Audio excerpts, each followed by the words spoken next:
Greetings, fellow cinephiles. Today, I wanted to do a video to illustrate a concept that's been in my head for quite a while, and this is kind of the idea that kick-started my thinking of doing a channel, of a movie channel, because this concept was really interesting to me. It got me thinking about a lot of movies and how I digest certain movies over others. So this is a chart I made comparing popcorn movies and artistic movies. That's kind of the main concept I'm going with. But I did add this alternative access here of serious and heavy as opposed to fun and lighthearted. Uh, we are going to focus on the main popcorn versus artistic spectrum. There is a point I wanted to make with this access as well, but we'll get to that. So, first, I wanted to kind of describe the difference between artistic and popcorn movies. A popcorn movie is a movie where you can watch, shut your brain off, and just enjoy the film. You don't have to think any deeper. It doesn't ask you to think further than the scope of the movie. Whereas an artistic film, I feel, brings forth themes that ask questions, that task you, urge you to ask more questions, urge you to think about it further, and maybe even evaluate that into your own life. Popcorn films do have the ability to do that, but that's not their main goal, I feel. Their main goal is strictly entertainment. Maybe they do have a wider narrative, a wider theme to tell, but these are films I feel a general population enjoy. These are films that are going to break box office records and such. Artistic films, on the other hand, kind of ask more of you than just watching it, kind of asks a deeper evaluation of them. And as you can see, I made this chart here, taking popular movies and a few artistic ones and just placing them on this list where I feel like they would go. I'm not really set in stone on any of these, so if there are some egregious ones that you're like, well, why is that there? Please feel free to voice your opinion in the comments. This is a concept that I am very interested in seeing what other people think, especially with specific movies. But I'm going to use this barometer here kind of to illustrate some points. So, first off, past few years, as I've kind of became a movie aficionado, watching these older films, kind of growing an appreciation for film, I've always been drawn to artistic movies. But I will say my top four favorite films, Pirates of the Caribbean, Tremors, Lion King, Toy Story, those ones are on the popcorn end of the spectrum. And then you can see some of these other films that I would describe in my top 10: Home Alone, Shawshank Redemption, Silence of the Lambs, kind of spread out here. But my main point I want to point out here is that just because a film is artistic, it does not mean it is automatically better than a popcorn film. I would say most people who consider themselves cinephiles would probably prefer artistic films over popcorn, but that's neither here nor there. To illustrate more, I'm going to point out specific films here. I'm not going to go through all of them, but again, if you see one that you're wanting to know my thought process, feel free to leave a comment. Transformers was the first film I thought of as a strictly popcorn film, as a quintessential popcorn film. Same with the Fast and Furious franchise. I have Fast Five here because I feel like that's the best of them. But these two film franchises are quintessential popcorn, in my opinion. They don't have really deep themes. They're just action films for the sake of general enjoyment. Same, but on a different note, but similar, I have Adam Sandler comedies, kind of represented here by Happy Gilmore, which is my personal favorite of the Adam Sandler comedies. Kind of just fun, light-hearted, uh, not too thinky movies that you can just sit and enjoy without having to think too much about it. We'll get to the room in a second.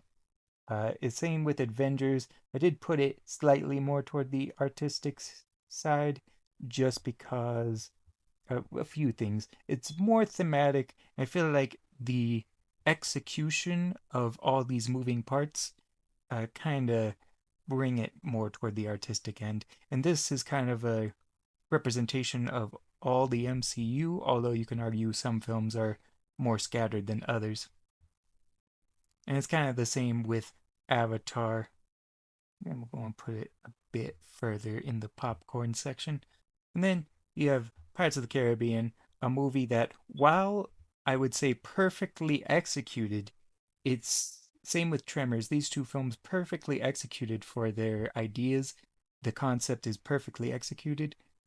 They are, while they are perfectly executed, which would put them more toward the artistic end, their base is so grounded in popcorn that I had to put them more on the popcorn end.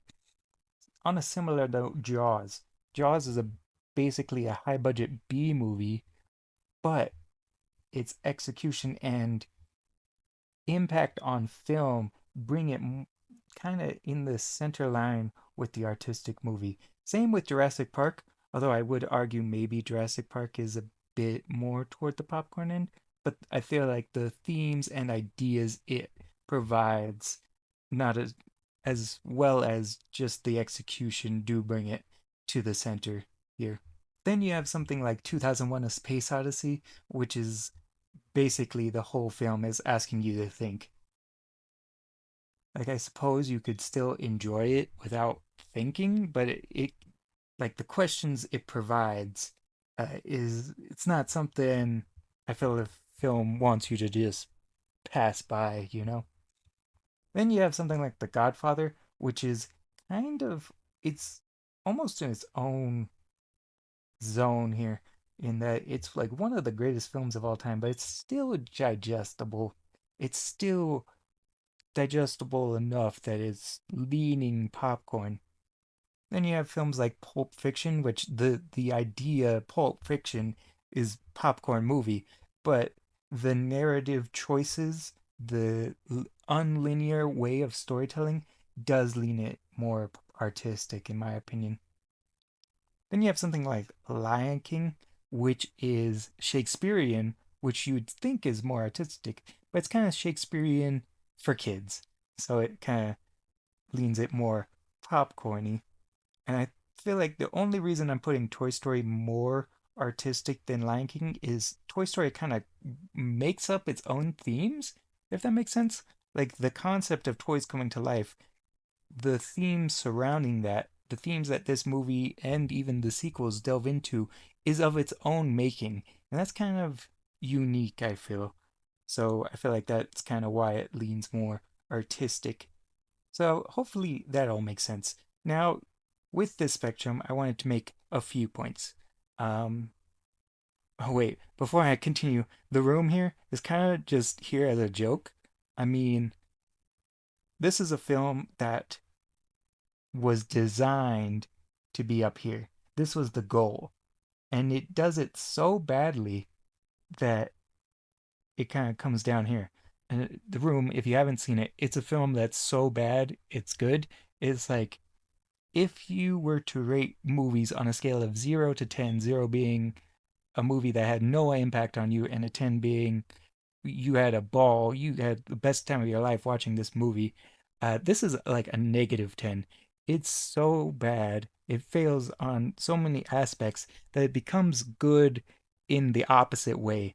It's such a unique, it's kind of a paradox almost in how much fun not only I, but a large portion of moviegoers enjoy this film just because of how bad it is. But now that I got that out of the way, yes, there are a few points of interest I want to equate with this chart here. Firstly, we can see there's kind of a trend here in which popcorn films typically more on the light-hearted scale, while artistic films are kind of more serious and heavy.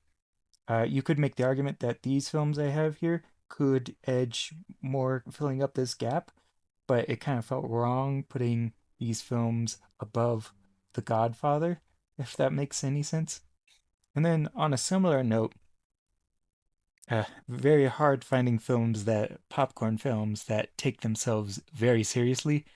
Batman, I would say, Dark Knight is kind of the most popcorn and serious, but you could also argue that it falls a bit more toward the artistic end than what I have it here.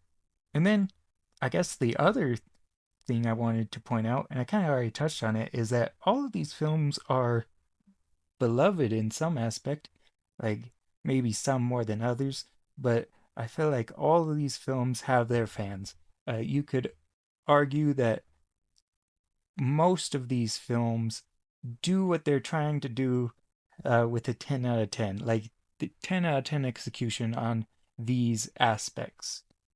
Some more than others, but my main focus here was to show that quality is all across the board here, and it's not just artistic films being 10 out of 10s. And yeah, I feel like this concept has room for a deeper conversation, and that's kind of my goal. But for now, I just wanted to lay the conversation out there, lay this concept out. Maybe I can keep this chart here saved, add films, and maybe move films around as I dive deeper into this conversation. But for now, this was just a laying out of the concept. Hopefully, you all enjoyed, and I do look forward to having conversations in the future on this concept. But until next time, farewell, fellow cinephiles.